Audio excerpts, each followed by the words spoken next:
Praise the Lord and welcome to Sunday Morning Christian Education. My name is Sister Teraie Deloach. I attend Greater Bethlehem Temple Apostolic Church located on 4781 Hamilton Avenue in Cincinnati, Ohio, where Bishop James Chapman is the pastor.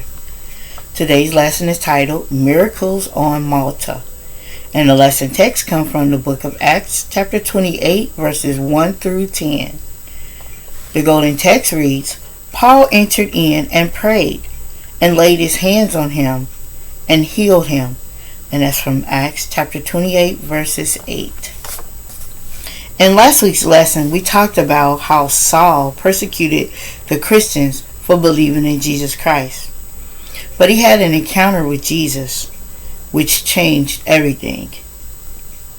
And he later was converted to Christianity.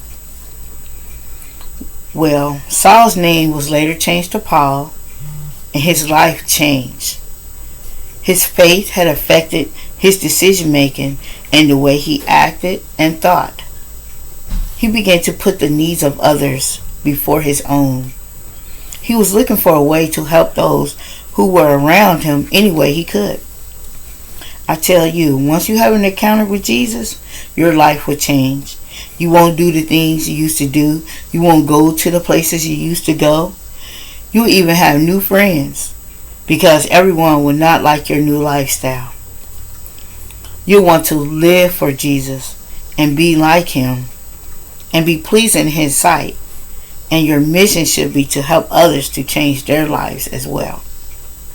In Ephesians chapter 4, verses 23 through 24, it states, And be renewed in the spirit of your mind, and that ye put on the new man, which after God is created in righteousness and true holiness.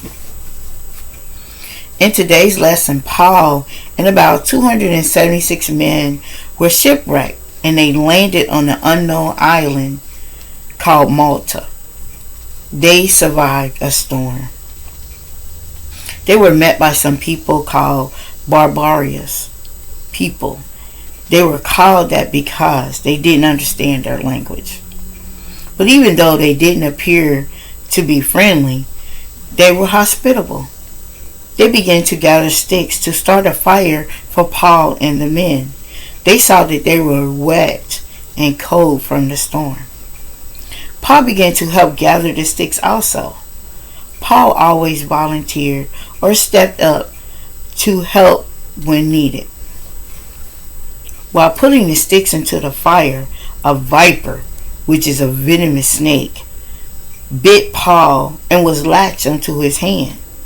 Paul shook the snake off into the fire and no harm was done. There are some things and people and bad habits that we just need to shake off and put out of our lives. They are not worth the trouble. So in the lesson, the people immediately assumed Paul was some type of murderer and said, though he had escaped the sea, yet vengeance suffered not to live. They figured this was some type of or form of punishment for Paul. They expected Paul to die from the snake bite. They were waiting to see if there was some type of swelling, but instead nothing happened. Paul was fine. They figured he would soon fall out and die or something. So they watched him for a while to see if anything would happen, but it did. Paul was protected by Jesus Christ. The people were amazed. Then they changed their minds from thinking he was a murderer to thinking he was some type of God. And you know that wasn't right. You know at any given time, bad things can happen and you don't even see it coming or even think anything will happen. But Jesus will protect you. I've seen on the news people have gotten into bad car accidents and they leave the scene without a scratch. But if you look at them cars, they'd be so wrecked up and tore up, you would think somebody had to die, but they didn't. That's why you pray for God to protect you from the seen and unseen danger, because you never know what happens. I heard a story where a man was being robbed. The robber put a gun to his head and had every intention on killing him. The robber pulled the trigger, but the bullet was stuck in the chamber. The man was able to fight off the robber and get away. God certainly had plans for him. So let's get back into the lesson. The lesson goes on to say, during the first 3 days of the stay for Paul on the island, the highest official of Malta, which was called Publius, took care of Paul and the men.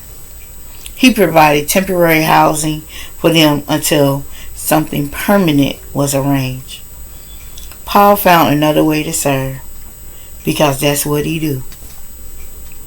Publius' father was sick with a disease, so Paul prayed for him and laid hands on him, and he was healed.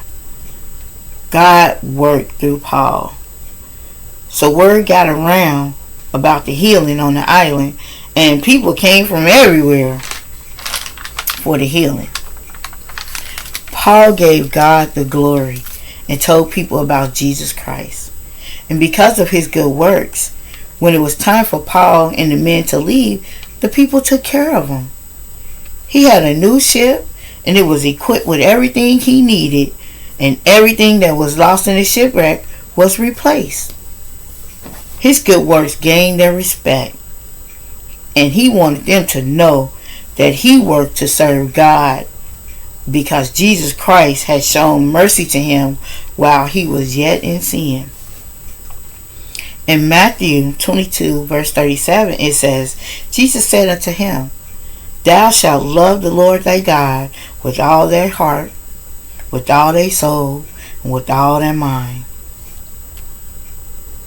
I hope I have put something on your mind. Until next time, God bless. Bye.